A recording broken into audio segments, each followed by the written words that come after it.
અડધો ભણ્યા, જ્યાં આપણે અટક્યા ત્યાંથી આગળ શરૂ કરીએ એ પહેલાં જે ભણ્યા એનું ટૂંકમાં તમને યાદ કરાવું તો સત્યાગ્રહની લડતમાં ખેંચાય, દેશ પ્રેમના જવાળમાં ખેંચાય અને મણિભાઈ નામનો એક ગામડિયો વ્યક્તિ જેલમાં આવી ચૂક્યો છે. એનામાં દેશપ્રેમ છે પણ એટલી બધી કેળવણી નથી. ગુસ્સો એના હૃદયમાં છે. ક્યારેક એ અંગ્રેજ સરકારના અમલદાર સામે ગાળ સહન ન કરતા સામો પ્રત્યુત્તર આપે છે અને એને ખૂબ માર ખાવા પડે છે. 2 દિવસ કાકડીવાળા રોટલા ખાવાની સજા મળે છે અને હવે જીવી શકે એમ નથી એવું જ્યારે અંગ્રેજ સરકાર ધાર લે છે ત્યારે એને એની જાતે જેલમાંથી છોડી મૂકે છે અને એ માણસ હવે ઘર તરફ વળી રહ્યો છે. પોતાના વતનમાં જાય છે, પોતાની ઘરે જાય છે. દુનિયાનો છેડો એટલે ઘર. હવે ઘર તરફ જાય છે ત્યારે રસ્તામાં જે એને યાદ આવે છે, જે મનોમંથન કરે છે એ આપણે ભણ્યા. આગળ જોઈએ. આછો વગડો હવે પૂરો થવાની તૈયારીમાં હતો. આગેથી તમાકુના લીલાછમ ખેતર દેખાતા હતા. આગેથી એટલે દૂરથી. મહેનતુ ખેડૂતનો હાથ રોજ રોજ ફરતા હતા એટલે ક્યાંક વાકો ચૂકો છોડ કે નીંદણ પણ દેખાતું નહોતું. એ એમના ગામના પ્રદેશ સુધી પહોંચી ગયા છે. આમ વાડી ખેતરમાં નજર કરે તો કોઈ છોડ વાકો નથી, ક્યાંય ઘાસ ઉગેલું નીંદણ નથી, કારણ કે મહેનતુ ખેડૂતો સતત મહેનત કર્યા કરે છે. ધરતીએ પોતાના પેટાળમાં રહેલા જીવતા જાગતા નીલમ જાણે બહાર પ્રગટાવ્યા હતા. એટલું પ્રકૃતિ સૌંદર્ય છે કે ધરતી એના પેટાળના એક આ લીલા રંગના વૃક્ષો બહાર કાઢ્યા છે, છોડ બહાર કાઢ્યા છે. અચાનક મણિભાઈના પગ પાસેથી એક મોર દોડી ગયો અને એની પાછળ 4-5 ઢેલડીનો ટોળો આવ્યો. મોર પક્ષી એના પગ પાસેથી દોડીને ગયો અને પાછળ 4-5 ઢેલ, માદા મોર એટલે ઢેલ છે. મણિભાઈ ઉભો રહી ગયો.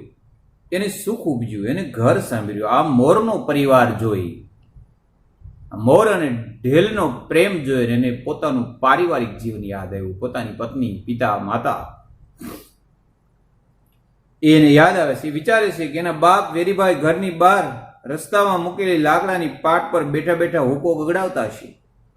એ કે હું ઘરે જઈશ ત્યારે લાકડાની પાટ ઉપર મારા પિતા બેઠા બેઠા હુકો ગગડાવતા હશે. હુકો ગગડાવવો આ માટે કદાચ આમ તો નવું આવ્યું છે હુક્કા બાર, એટલે તમને ખબર જ છે. છતાં એક તમાકુનો કુંજો દૂર મૂકેલો હોય અને ત્યાંથી નળી અહીંયા મોઢા સુધી હોય અને આમ ખેંચવાનો એટલે એમાંથી પાણીમાં ગળાય અને તમાકુ આવે. એ કે હું ઘરે જઈશ મણિભાઈ વિચારે છે. એટલે ત્યાં રસ્તામાં, ઘર તો નાનું છે એટલે રસ્તામાં લાકડાની પાટ પર એના વૃદ્ધ પિતા સૂતા હશે, હુકો ગગડાવતા હશે. એ કંઈ વધારે નહીં બોલે. કે છે મણિભાઈ આયા ભાઈ? કહીને જવાબની ખેવના વગર ચલમનો દેતવા ખોતરવા માંડશે. ખેવના એટલે પરવા, રાહ. ખાલી એટલું જ કે છે મણિભાઈ આવી ગયા ભાઈ, પછી હા કે ના કે મોડું શું કરવા, આવી જવાબની આશા નહીં રાખી. અને પોતાની ચલમમાં, ઓલી જે હોકો છે એમાં ચલમની અંદર જે આગનો શું કહેવાય જગદો કોલસો છે એને ખતરોડવા લાગશે. પણ રાજી તો થશે જ. મનમાં ને મનમાં કદાચ દીકરાના દુબળા દેહ પર એક નજર ફેરવી લેશે અને એ દુઃખી થશે, પણ કશું બોલશે નહીં, કંઈ પૂછશે નહીં. કે ઘરે જાય ત્યારે મારા પિતાની પ્રતિક્રિયા શું હશે? રસ્તામાં ખાટલાની પાટ પર સૂતા હશે, હુકો ગગડાવતા હશે અને હું જાય છે એટલે કહે છે ભાઈ આવી ગયા. જવાબની કોઈ પરવા નહીં કરે. પછી જે મારું દર્દથી આ જર્જરિત શરીર થઈ ગયું, દુબળો દેહ થઈ ગયો, એની ઉપર નજર નાખી અને મનોમન નિશાસો નાખીને દુઃખી થશે. પણ કઈ પ્રશ્ન નહીં પૂછે કે આવો દુબળો કેમ થઈ ગયો. મારો દુબળો દેહ જોઈ અને પોતે ચોક્કસ દુઃખી થશે. એ બધું કામ બાનું. બા તો તરત ઠેઠ પરસાળમાં ઉમરા લગી, ભલી હશે તો ચોક લગી દોડી આવવાની. આયો ભઈલા, આય હાય કેવો થઈ ગયો કરતી આંખે આંસુડા ભરી દે છે. ઝટપટ ઘૂમટાની આંખો લૂસીને પાણીનો લોટો ભરી લાવશે. સોનું તો તે શી ચીજ છે, એવો ચળક ચળક કરતો પિત્તળનો લોટો એની બાના હાથે ઉટકાયેલો ચોખ્ખો ચણક લોટો ને એમાં ભરેલું ઠંડુ પાણી માણસ બીજું માગે શું આ દુનિયામાં? કે માતાની શું પ્રતિક્રિયા છે? ઘરમાં જાય છે એટલે તરત જ દોડતી છે. ભલી જો તંદુરસ્ત હશે તો પરસાળ બારની ઓસરી સુધી આવશે, ઘુમટમાંથી આંખમાંથી આંસુ લૂછી નાખશે, એકદમ હાલથી કહેશે કે આવી ગયો દીકરા, આવ્યો બેટા, અને મને એ પાણીનો લોટો આપશે. પણ એ પિત્તળનો તાંબાનો લોટો કેવો છે કે બાના હાથે એટલો સાફ ચળકાટ ભરેલો છે જેની પાસે સોનું પણ ઝાંખું લાગ્યું. અને એક માં દીકરાને પ્રેમથી પાણીનો લોટો આપે ત્યારે લેખક કહે છે કે આનાથી વધારે બીજું જોઈએ શું દુનિયામાં? મણિભાઈના પગ ઝડપથી ઉપડ્યા, કારણ કે માતૃ અને પિતૃનો પ્રેમ જાગૃત થયો અને વધારે ઝડપથી ચાલવા લાગ્યા. પછી એની અંદર ઉપસતા પેલા બીજા મણિભાઈ ધીરી ધીરી વાત કરવા માંડી. બીજા મણિભાઈ એટલે જે પોતે એક જ મણિભાઈ છે પણ બદલાઈ ગયેલો મણિભાઈ. બા હજી લાજ કાઢે છે, ઘૂમટો ટાણે છે. કાઠિયાવાડના જેવો લાંબો નહીં તો આખું કપાળ ઢંકાઈ જાય એવો તો ખરો જ. આપણે કાઠિયાવાડમાં તો બેનો અહીંથી ઓઢણું અહીંયા સુધી છાતી સુધી લાજ કાઢે, પણ એ કે અમારે આ ઉત્તર ગુજરાતમાં એટલી લાજની મર્યાદા નથી. આ નાકની દાંડી દેખાય એટલો ઘૂમટો. એ કે આ બા હજી લાજ કાઢે છે, હવે આમાં ફેરફાર થવો જોઈએ. એ કઈ બરાબર ન કહેવાય. બાને એકવાર ગાંધી બાપુના આશ્રમમાં લઈ જવી પડશે, ત્યાં બધા એને બરાબર સમજાવી દેશે. લાજ ન કાઢવી, ઘરેણા ન પહેરવા. ને ભાગોળમાં પેસતો મણિભાઈ લગભગ હસી પડ્યો. બા તો ઠીક હીરાની કોઈ કાળે સમજાવી નહીં શકાય, એને ઘરેણાનો બેહદ શોખ હતો.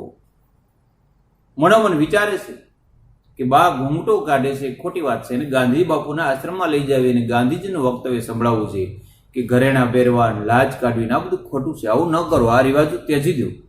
પણ એ કે બા તો ઠીક, બાને હું સમજાવી શકીશ, પણ હીરા પોતાની પત્નીને નહીં સમજાય, કારણ કે એને ઘરેણાનો બેહદ એટલે ખૂબ જ અનહદ શોખ હતો, એને ન સમજાવી શકાય. એ ઘરેણા એને પ્રાણથી પણ પ્યારા હતા.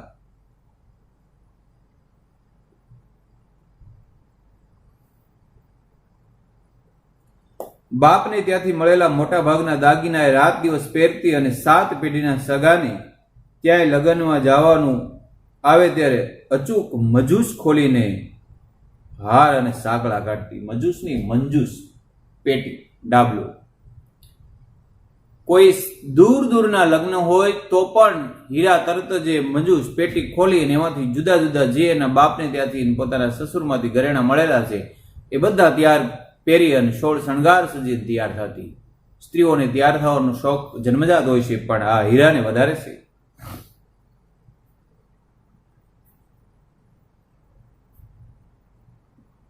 એ 7 પેઢીના સગા ત્યાં લગ્ન આવે તો અચૂક મજૂસ ખોલીને હાર, પોંચા અને સાંકળા કાઢતી. આ બધા ઘરેણા નામ છે. પોંચા એટલે હાથમાં પહેરવાના.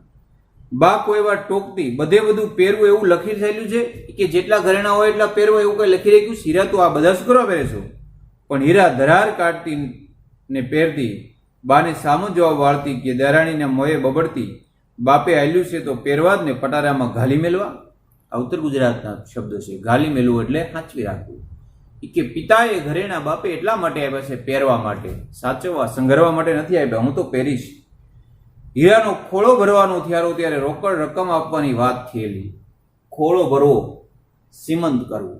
આપણે ત્યાં શ્રીમત શબ્દ બોલે છે. શ્રીમત શબ્દ ખોટો છે. શ્રીમતનો અર્થ ધનવાન થાય. શ્રીમંત જે સ્ત્રી લગ્ન થઈ અને પહેલી વાર ગર્ભવતી બને અને ત્યારે જે એની ધાર્મિક ક્રિયાઓ થાય એને ખોળો ભરવાનો કહે છે.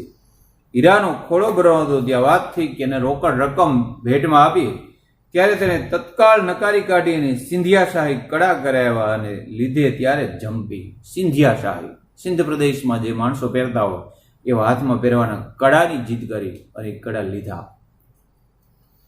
છોકરો હવે મોટો થઈ છે. પોતે જેલમાં ગયો ત્યારે જરા જરા ચાલતા શીખ્યો હતો. એ કે હું જેલમાં ગયો ત્યારે મારો પુત્ર હજી જરા જરા બાખડિયા ભર ચાલતો હતો. આજે હું આટલા મહિને કે વર્ષે આવું છું ત્યારે છોકરો દોડતો થઈ ગયો છે, થોડોક મોટો થઈ ગયો છે. આ ફરીવાર યાદ કરાવું, મણિભાઈ જે વાત કરે છે જેલથી માંડીને ઘર સુધીની જે રસ્તાની ચાલવાની જે યાત્રા છે એમાં વિચારો પ્રગટ કરે છે.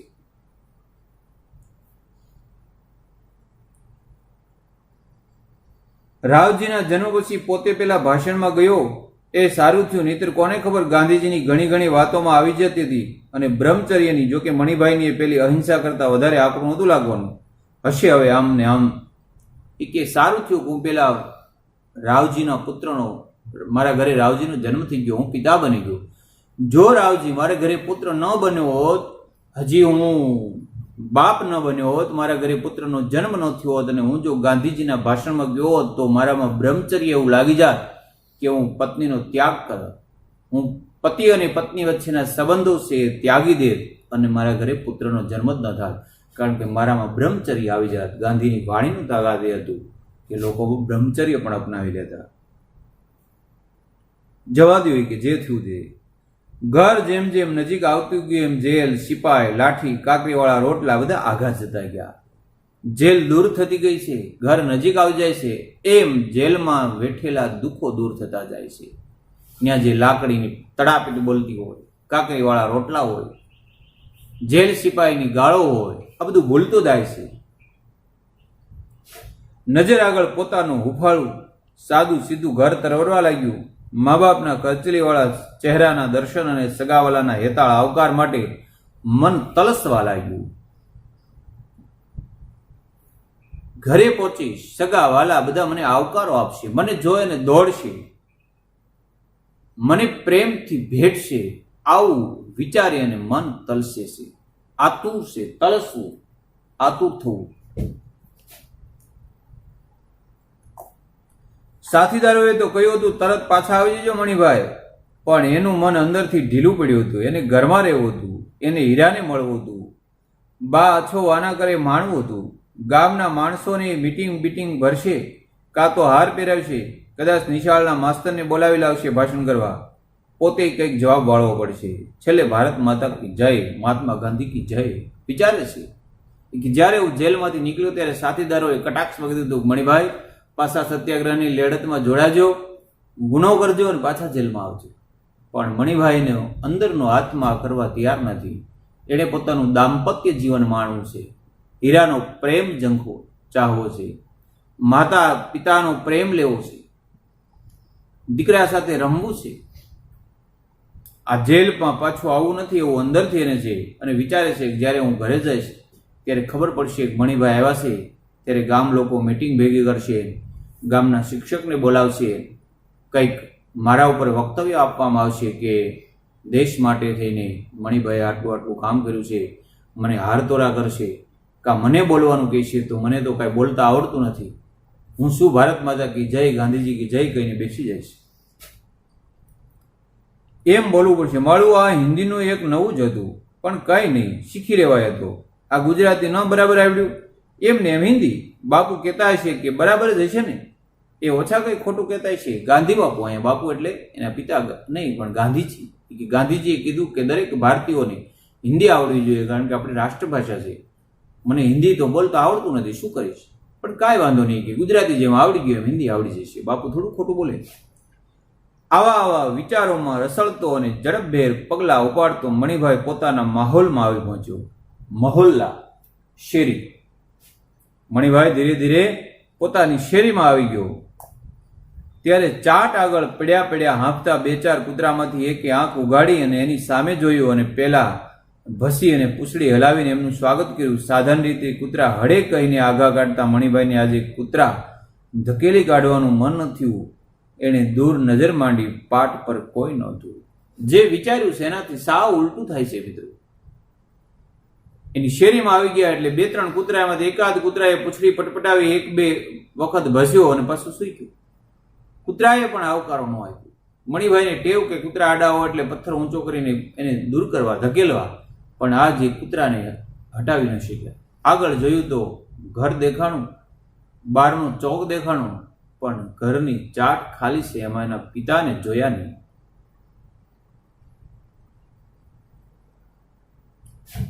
કેમ આમ?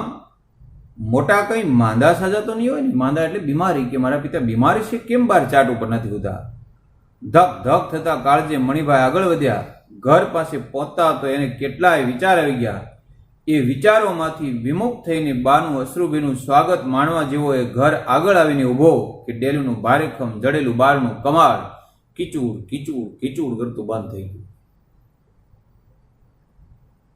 જેના હૃદયમાં એક ઝંખના છે, ઘરે જાય છે એટલે મારા પિતા અને માતા, મારો પરિવાર મને જોઈને હરખાશે. પણ જુદું બન્યું. ચાટ ઉપર પિતાને, લાકડાની પાટ ઉપર પિતાને જોયા નહીં એટલે વિચાર્યું કે બીમારી છે, કેમ ઝડપથી હું ઘર તરફ જાઉં.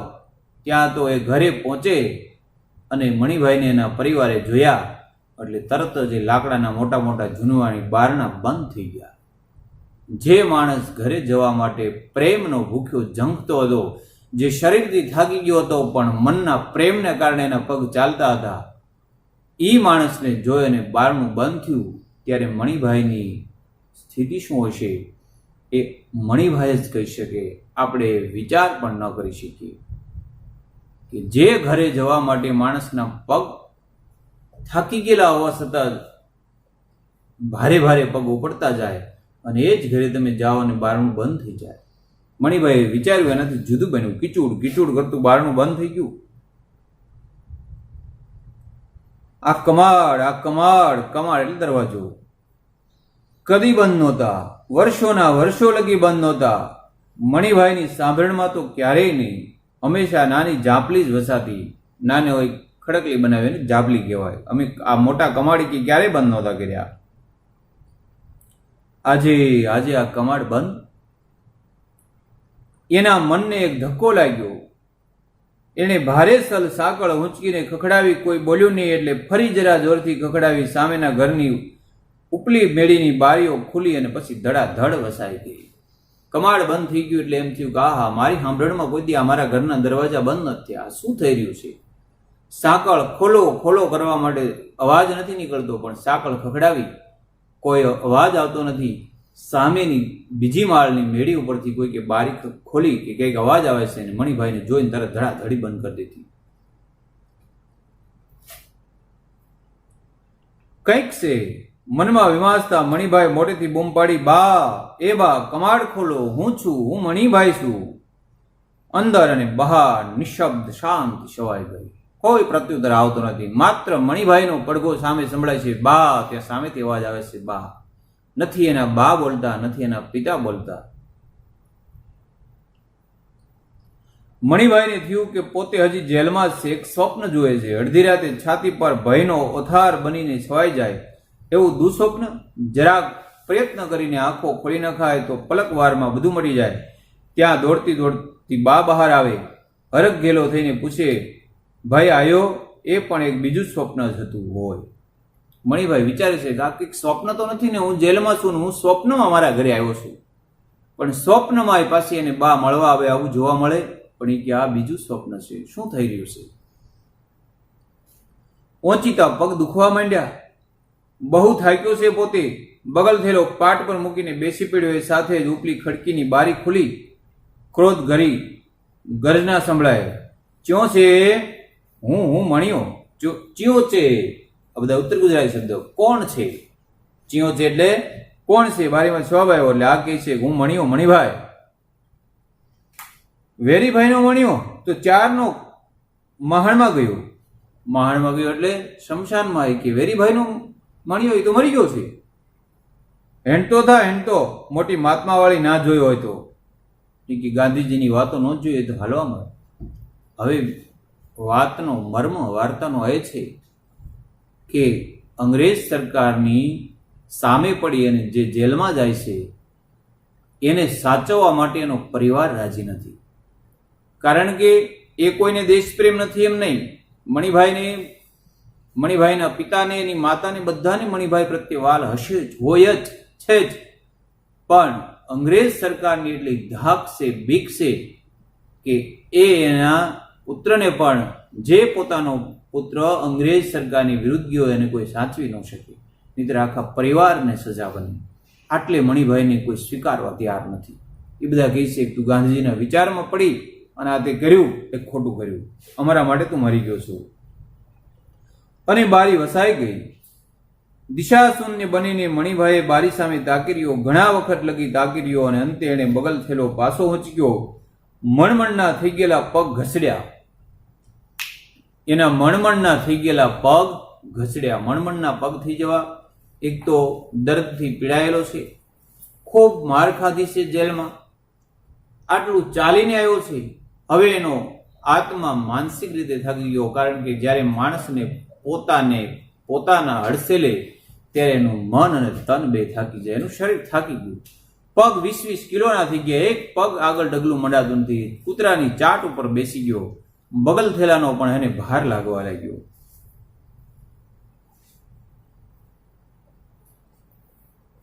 મણમણના થઈ ગયેલા પગ ઘસડ્યા કૂતરાની ચાટ આગળ, જરા થંભીને રસ્તામાં ખાવા લીધેલું ગાંઠિયાનું પડીકું ઊંધું વાળ્યું. આભારવશ કૂતરાએ પહેલા પૂંછડી પટપટાવી ટોળે વળ્યા, પણ ગાંઠિયા સૂંઘીને આઘા ખસી ગયા. પોતે ખાવા માટે જે ગાંઠિયાનું પડીકું લીધું હતું, એ ગાંઠિયાનું પડીકું ખોલી નાખ્યું. એ કૂતરાએ ન ખાધું. આજ મણિભાઈ માનસિક ખૂબ હારી ગયો છે કે ઓહો, આ દેશ માટે મેં મારો પરિવાર ત્યજી, મારો એક નાનો એવો ફૂલ જેવો બાળક મૂકીને હું જેલમાં ગયો, અને આટલી પીડા દશા ભોગવ્યા પછી પાછો આવું ત્યારે મારો પરિવાર પણ મને નથી સ્વીકારતો. જ્યારે માણસને ઘર જાકારો આપી ત્યારે ક્યાંયથી આવકારો ન મળે. આજ એવું લાગે છે કે કૂતરા પણ પોતાની સામું જોતા નથી.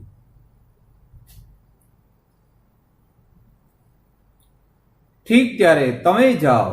અપાર ખેતથી મણિભાઈએ પાછું વળીને જોયા વગર બાપ દાદાનો માળો કાયમ માટે છોડ્યો. હશે જેવી ઈશ્વરની ઈચ્છા, મારા નસીબમાં મારો પરિવારનો પ્રેમ નહીં હોય, આવું વિચારી મણિભાઈ એનો બગલ થેલો પાછો ખંભામાં ભરાવી અને ધીમી ધીમી શેરીમાંથી નીકળી ગયા. પણ મનોમન નક્કી કરી લીધું કે મરી જાવ તો જુદી વાત છે, પણ જીવતો રહીશ તો ફરી ક્યારે આ શેરીમાં હું હવે પગ નહીં મૂકું. જ્યાં મને મારા મા બાપ સ્વીકારે નહીં, એ શેરીમાં હવે પગ મૂકવાનો કોઈ અર્થ નથી. કાયમ માટે એણે શેરી ત્યજી દીધી. એને સમજાતું નહોતું કે શું કરવું. સત્યાગ્રહે આવા વખતે ઉપવાસ કરવા જોઈએ, માતા પિતાને સમજાવવા જોઈએ, પેલું શું, હા, હૃદય પરિવર્તન કરાવવું જોઈએ. પણ ગાંધીજી ક્યાં એના બાપને ઓળખતા હતા? એને ક્યાં ખબર હતી કે વેરીભાઈ વિફરે એટલે કોઈના નહીં? કે જ્યારે આવું માણસનું અપમાન થાય, પોતાનો પરિવાર તમને સ્વીકારે નહીં, ત્યારે સત્યાગ્રહ હોય શું કરવું જોઈએ? ગાંધીજીએ શું શીખવાડ્યું છે? તો કે હૃદય પરિવર્તન કરવું જોઈએ.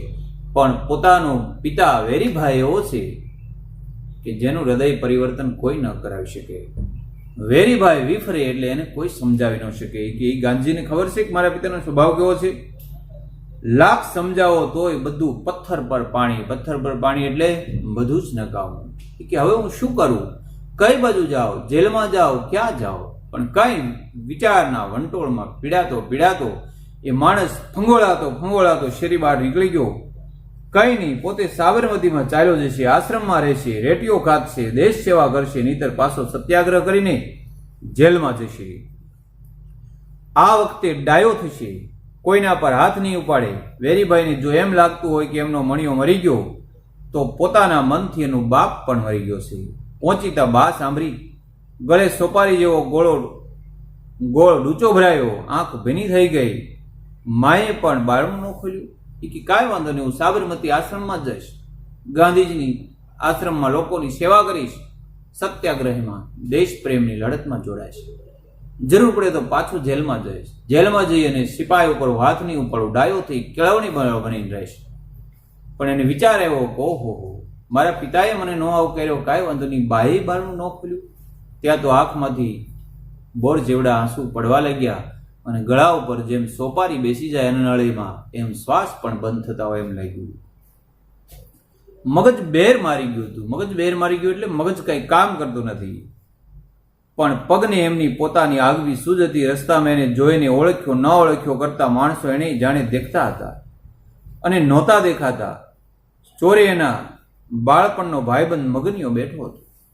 હવે આંખ કામ નથી કરતી, મગજ કામ નથી કરતી, માત્ર પગને બુદ્ધિ હોય એમ ચાલ્યા જાય છે. ગામના ચોકમાં આવ્યો ને એનો બાળપણનો મિત્ર મગનીઓ બેઠેલો. એકવાર તો મણિભાઈને જોઈને ઉત્સાહથી ઉઠ્યો ખરો, પણ પછી પાછો બાજુમાં બેઠા વડીલોથી દબાઈને બેસી ગયો. મગનીઓ મણિભાઈને જોઈને ઊભો થઈ ગયો. એમ થયું કે હું મારા મિત્રને દોડીને ભેટી પડું, પણ વડીલોની બીકથી હે ન બોલી શક્યો. અવળું ફરીને બેસી ગયો. મણિભાઈ નિર્લેપ ભાવે ગામ છોડીને બહાર નીકળ્યો. સામેથી કોક આવતું હતું. બોલ્યું, ક્યાં હેડ્યા? સુંદરણા? સામેથી લોકો આવે છે અને પૂછ્યું, ક્યાં જાવ છો? સુંદરના ગામ જાવ છો? મણિભાઈએ જવાબ ન આપ્યો, આગળ ચાલે જ ગયો. પછી આસ્તેથી મનમાં કુંડાળા જઈ ગયા. સાથી પેલાએ સુંદરનાનું નામ દીધું.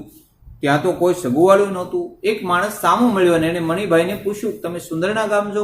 મણિભાઈ વિચારે છે કે સુંદરના ગામમાં મારું કોઈ સગુવાળું નથી, મારે કોઈ સબકણ નથી. આ મને અજાણ્યા માણસે સુંદરના જવાનું શા માટે કીધું? વિચારે છે કે આવું શા માટે છે. પણ પાછા વળવાની, કોઈને કંઈ પૂછવાની વૃત્તિ ન જાગી. એ તો સારું થયું કે જોઈ તો રાત સામે મળ્યો. ન મળ્યો હોત તો મણિભાઈ સીધો સાબરમતી જ પહોંચી ગયો. ત્યાં એક જ્યોતો નામનો માણસ સામો મળ્યો.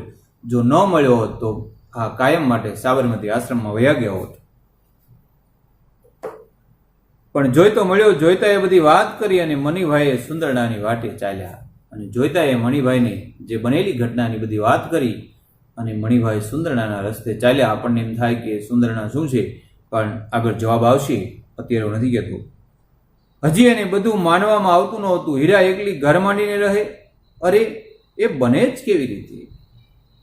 કે મારી પત્ની હીરા એકલી ત્યાં મકાન, નાની એવી ઝૂંપડી બાંધીને સુંદરના રહે, એવું કેમ બની શકે? એનું માનવાનું તૈયાર નથી.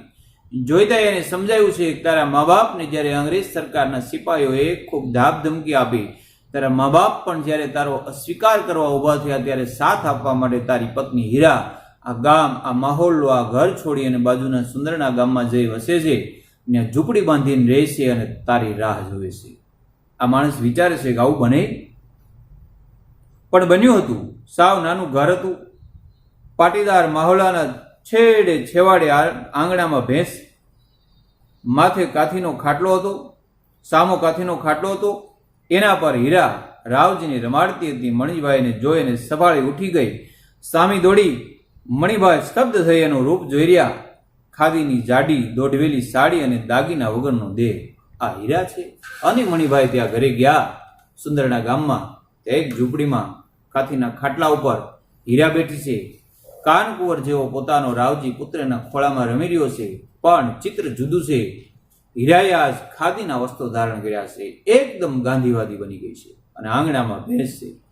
ગળામાં એક પણ ઘરેણું નથી. વિચારે છે કે આવો ઘરેણાનો શોખ ધરાવનારી હીરા કેમ ગાંધીવાદી બની ગઈ?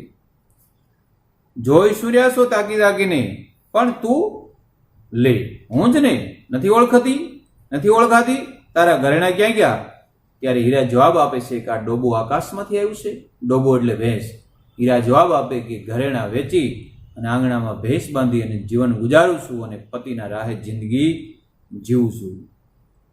પણ આ બધી વાત પછી. પહેલા બેસો, પાણી બાણી પીવો. હાય હાય, કેવા દુબળા થઈ ગયા છો સાવ. પતિ પત્ની મળ્યા. બધી વાતો થઈ. બાપની જો હુકમોની અને માના નિર્બળ વિરોધની, હીરાની પીરિયાએ લીધેલા વલણની, અને એ બધી મણિભાઈના મનનું કૌતુક મટતું નહોતું. પોતે તો જાણે ઠીક, પણ મોટા મોટા માણસોને મળ્યો, કેવું બધું જાણી આવ્યો ને બદલાયો. પણ આ હીરા અને એણે આ કોણે શીખવાડ્યો છે? હીરાએ બધી માંડીને વાત કરી કે આવી ઘટનાઓ બની. પિતા અને માતાએ તમારા જ્યારે અસ્વીકાર કરવાનો નિર્ણય કર્યો, ત્યારે હું ઘર છોડી નીકળી ગઈ છું. આ ઘરેણા વેચી અને ભેંસ લઈ આવીશું ને એમાંથી ઘર ચલાવું છું. અને હું ગાંધીવાદી, તમારા જે વિચારો છે એ વિચારે જીવન જીવું છું. ત્યારે એને એમ થાય છે કે આ હીરાને કોણ સમજાવી ગયું છે? એને કોણે શીખવાડ્યું છે? એ ક્યાંથી આટલી સાહસિક થઈ શકીએ છે? હીરાએ તો જાણે ટૂંકો ને ટચ જવાબ આપ્યો, બસ જ્યાં તમે ત્યાં હું. આ સાચો પતિ પત્નીનો પ્રેમ, કે જ્યાં તમે વિચારથી અને મનથી હશો ત્યાં જ હું હશું.